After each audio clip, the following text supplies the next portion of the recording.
Hai, ketemu lagi dengan saya. Kali ini saya akan membahas perihal kejahatan tidak disengaja di media sosial yang bisa berujung penjara. Saya akan bahas dari latar belakang pendidikan saya, salah satunya di bidang hukum. Meskipun tidak disengaja, beberapa tindakan di media sosial bisa berujung pada hukuman penjara. Berikut beberapa contohnya. Ada yang namanya pencemaran nama baik, menyebarkan informasi yang salah atau fitnah tentang seseorang, baik secara lisan, tulisan, maupun di media sosial dapat dijerat dengan pasal 310 dan 311 KUHP tentang pencemaran nama baik.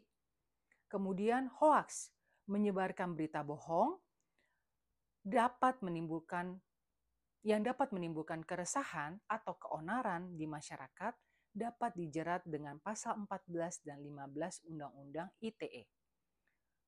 Kemudian, membagikan konten pornografi termasuk gambar atau video dapat dijerat dengan pasal 29 Undang-Undang Pornografi.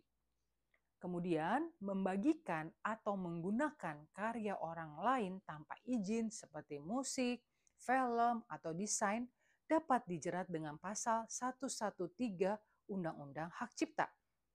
Kemudian, menyebarkan ujaran kebencian yang mengandung unsur sara seperti suku, agama, ras, dan antar golongan dapat dijerat dengan pasal 28 ayat 2 Undang-Undang ITE.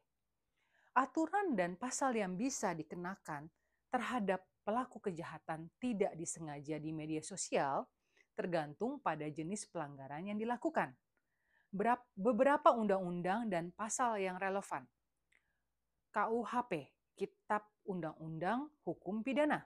Pasal-pasal terkait pencemaran nama baik, penghasutan, dan kejahatan lainnya yang bisa diterapkan di dunia maya. Undang-Undang ITE, Undang-Undang Informasi dan Transaksi Elektronik.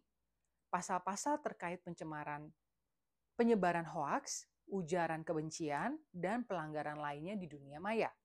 Kemudian Undang-Undang Pornografi, yakni pasal-pasal terkait penyebaran konten pornografi. Kemudian Undang-Undang Hak Cipta, pasal-pasal yang tentunya terkait pelanggaran hak cipta.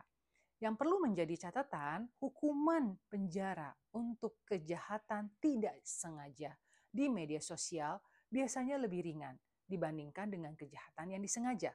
Namun, penting untuk diingat bahwa setiap tindakan di media sosial memiliki konsekuensi hukum.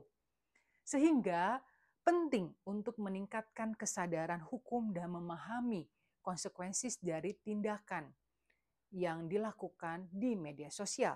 Hindari menyebarkan informasi yang tidak benar, fitnah, kontennya pornografi, ujaran kebencian. Selalu berhati-hati dalam menggunakan media sosial dan harus bertanggung jawab atas setiap tindakan yang dilakukan tersebut. Sampai ketemu lagi tentunya.